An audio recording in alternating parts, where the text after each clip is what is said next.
as slowly the summer is already seeping in.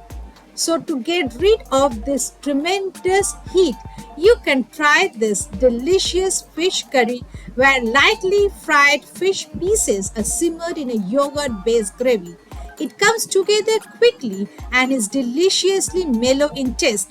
Those who do not prefer hot and spicy, other Indian fish dishes can definitely give this a try, and I'm sure it will turn pretty well. So, hello and welcome back to my channel Cooking Story, and this is Meeta. So, let's check the ingredient to make this yummy recipe with fish. Thin slices of onion, yogurt, onion paste, with that green chili, garlic and ginger paste, garam masala powder, sugar, salt, cashew, poppy seed, with that bay leaf and green cardamom and our lovely fish. Over here I am using big size katla, though you can use any other fish of your choice.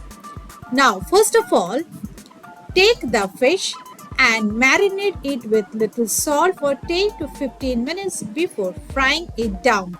Though do you know that this recipe is perfect for a party menu? Once it is done and ready to be served, you will see that the freshwater fish has completely transformed into a perfectly cooked fish, having absorbed the subtle flavors of the spices it has been cooked with. Now, take 1 tablespoon of poppy seed and 8 to 10 cashew. Make a fine paste with the help of a mixer grinder. After that, keep aside for the later part of the recipe. On the other side, we will take a deep pan. Into it add half cup of oil, and once the oil heat up, then we will add 2 medium sized onion cut into thin slices, as we are going to make crispy fried onions.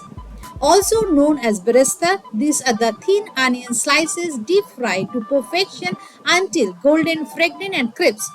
These fried onions are great to use in all your biryanis, pulaus and korma dishes. A few tablespoons of this fried onions in your curry paste is going to impact a magical flavor. While frying this onion, you need to add half teaspoon of salt and fry it in a medium-high flame until it turns crispy and golden from all the sides. And once it is done, then remove it with the help of a strainer and keep it aside. After some time, you will see it will turn crispy and crunchy. And in case if you want to store this crispy onion, drain it on a kitchen tissue, cool crispy onions and store in airtight freezer, safe container, ziploc bag. It will stay as fresh as crunchy till 1 month. Now we will fry our marinated fish. Slowly drop in the fish pieces, though don't overcrowd the pan or it can stick at the bottom of your pan. Fry them in a medium-high flame until it's turned golden from both the sides. Then again remove these fish pieces, and into that same oil we will cook for the gravy.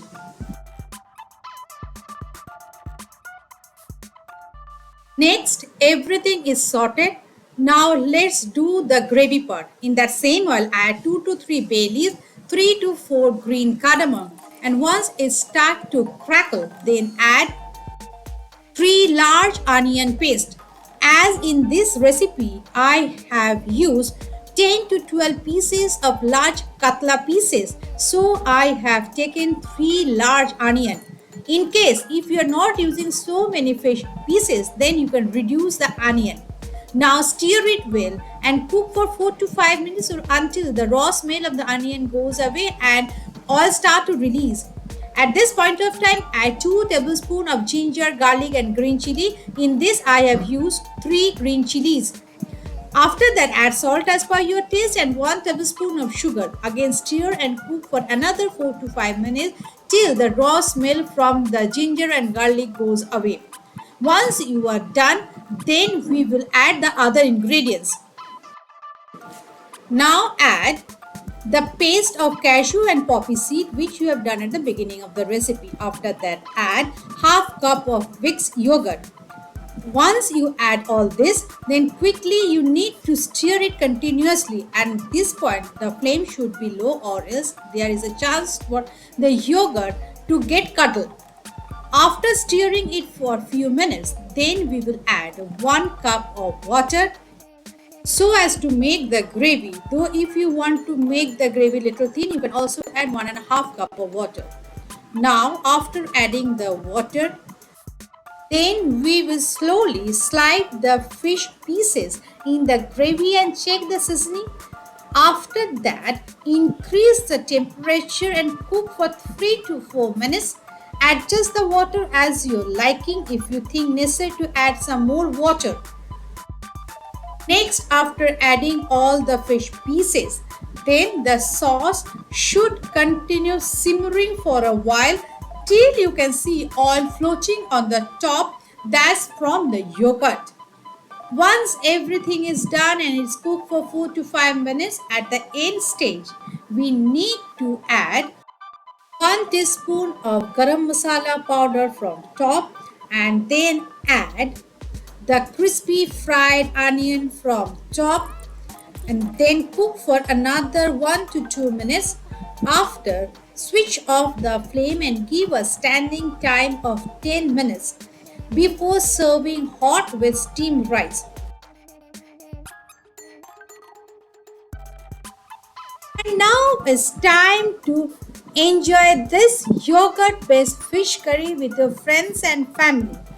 And if your guests like this recipe, then don't forget to share their feedback in my comment section below. And if you're new in my channel, please do subscribe and hit the bell icon so when I upload my next recipe, you get the notification first. Till then, stay healthy, stay wealthy, enjoy cooking. See you again with another new episode of Cooking Story. Till then, bye-bye.